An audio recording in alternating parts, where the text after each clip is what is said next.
આમ આદમી પાર્ટી અને એના નેતાઓની વધતી લોકપ્રિયતાથી ભાજપ એટલું ગભરાઈ ગયું છે કે નિમ્ન કક્ષાની રાજનીતિ ઉપર ભાજપ ઉતરી આવ્યું છે. તમે જુઓ, જે રીતે ચેતરભાઈ વસાવાની લોકપ્રિયતા અંબાજીથી લઈને ઉમરગામ સુધી એટલી હદે વધી છે. એક બાજુ નરેન્દ્ર મોદીની સભા હોય, બીજી બાજુ એ જ દિવસે ચેતરભાઈ વસાવાની સભા હોય, સ્વયંભૂ નાગરિકો આવતા હોય, અહીંયા બસો મૂકે તોય લોકો ન આવે. એટલી હદે લોકપ્રિયતા વધી છે એમની, અને આદિવાસી સમાજ એનો અવાજ માને છે. ત્યારે ભાજપ નિમ્ન કક્ષાની રાજનીતિ ઉપર ઉતરી આવ્યું છે. તમે જુઓ, ચેતરભાઈ વસાવા ઉપર 75 લાખનો તોડ કરવાનો માંગી રહ્યા છે એવો આક્ષેપ મૂક્યો. જ્યારે ચેતરભાઈ વસાવા કલેક્ટર પાસે જાય છે ત્યારે કલેક્ટરશ્રીએ કહ્યું કે આ આક્ષેપો ખોટા છે સાંસદશ્રીના. આ ભાજપ સાંસદ થ્રુ કરવા શું માંગી રહી છે? ભાજપ આ પહેલા પણ આવું કરી ચૂકી છે મિત્રો. જ્યારે નેતાઓની, આમ આદમી પાર્ટીની વધતી લોકપ્રિયતા અને એના નેતાઓની લોકપ્રિયતાને કોઈ ના કોઈ રીતે લોકોમાં બદનામ કરવાની કોશિશ કરે છે. પેલા એ લોકો આમ આદમી પાર્ટી છોડીને ભાજપમાં આવી જાય એવો પ્રયાસ કરે. એમાંથી જો સક્સેસ ન જાય તો બીજી ઓફરો અપાવે, સંબંધીઓને મોકલે. એટલું નહીં, પછી જેલમાં મોકલે. અને જેલથી પણ જ્યારે આમ આદમી પાર્ટીના નેતાઓ ન ડરે ત્યારે એને બદનામ કરવાની કોશિશ અને ષડયંત્ર ભાજપ કરતું આવ્યું છે. એ ગુજરાતની જનતા જાણી ગઈ છે.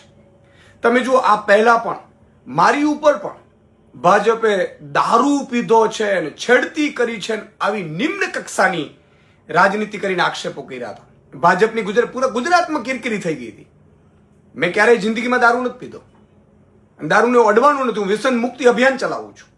સાથે સાથે કોઈ કમલમમાં અમે જ્યારે પેપર ફૂટ્યું હતું ને, અમે લગભગ 96 લોકો, ભાઈઓ બહેનો અમે હતા, અમે સાથે જઈએ તો કોઈ દારૂ પીને જાય હંગામો કરવા માટે?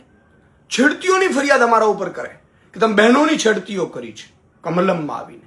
કેટલી નિમ્ન કક્ષાની, એટલે કોઈ પણ રીતે બદનામ કરવાની કોશિશ. હમણાં તમે જુઓ, ગોપાલભાઈ ઇટાલિયા ઉપર તમે જૂતું વાયા કોંગ્રેસ ફેંકાવડાવ્યું કે જેથી કરીને એક માહોલ એવો જાય કે ભાઈ ઓહો, આના ઉપર તો જૂતા પડે છે. અમે ગુજરાતની જનતાના દિલમાં છીએ.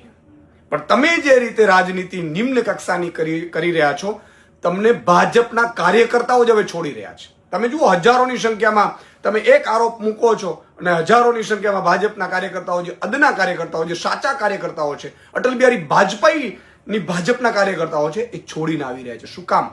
તમને તમારા પાર્ટીવાળા હવે સ્વીકારતા નથી. તમે ચારે બાજુ મોંઘવારી, ભ્રષ્ટાચાર, લૂંટ, હત્યા, બળાત્કાર, આમાં તો ચરમસીમાએ પહોંચાડી દીધું છે. કોઈને ન્યાય તો મળતું જ નથી. ઇવન ભાજપના કાર્યકર્તાઓની દીકરીઓના તમે રાત્રે સરઘસો કાઢો છો. એ હદે અત્યારે ભાજપથી બધા ઉભી ગયા છે. પ્રજા તો થાકી જ ગઈ છે, પરંતુ ભાજપના કાર્યકર્તાઓ સુધા થાકી ગયા છે. ત્યારે અમારા નેતાઓને બદનામ કરવાની જે કોશિશ થઈ રહી છે, તમે જો ચેતરભાઈની લોકપ્રિયતા વધે છે એટલે એના ઉપર તોડનો હવે આરોપ. હવે ખબર નહીં હવે તો બીજા કયા કયા આરોપો અમારા ઉપર મુકાશે. પરંતુ એટલી વાત નક્કી છે, સાંસદશ્રીને કહેવું છે કે તમે ધમકીઓ આપો છો રાજીનામાની. આ નાટક ભાજપ અને તમે બે અંદરો અંદર ખેલો છો, પ્રજા જાણે છે. સાચો આદિવાસી બોયલો ન ફરે. અને ધમકીઓ આપવાની ન હોય, રાજીનામું આપી અને છોડી દેવાનું હોય તમારામાં તાકાત હોય તો. પણ નહીં, આ ભાજપના ઈશારે આખો ખેલ ચાલી રહ્યો છે. ભાજપ આ કરી રહ્યું છે. અને એકલું નહીં, તમામ જગ્યાએ જ્યાં અમારા લીડરો, તમે જુઓ, રાજુ કરપડાને, પ્રવીણ રામને બધાને જેલમાં નખાવડાવી દીધા. શું કામ? તો કે તમે ખેડૂતોનો અવાજ બનો છો, ખેડૂતોનો હીરો બનો છો. અમે લોકોના માટે અવાજ ઉઠાવીએ છીએ. અને અમારે જો તોડ જ કરવા હોત ને તો આ પહેલા પણ હજારો અમારી પાસે તકો હતી. પણ અમે કર્મના સિદ્ધાંતમાં માનીએ છીએ. અમે પ્રજાનું લૂંટવા નથી માંગતા.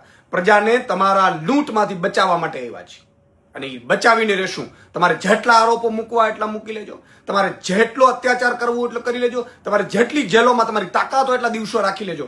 પરંતુ ગુજરાતની જનતા માટે અમે લડવા નીકળ્યા છે. આમ આદમી પાર્ટીના એક સૈનિક, એ લડીને રહેશું અને તમારા અજગર જેવા ભાજપના બરડામાંથી ગુજરાતની જનતાને છોડાવીને રહેશું.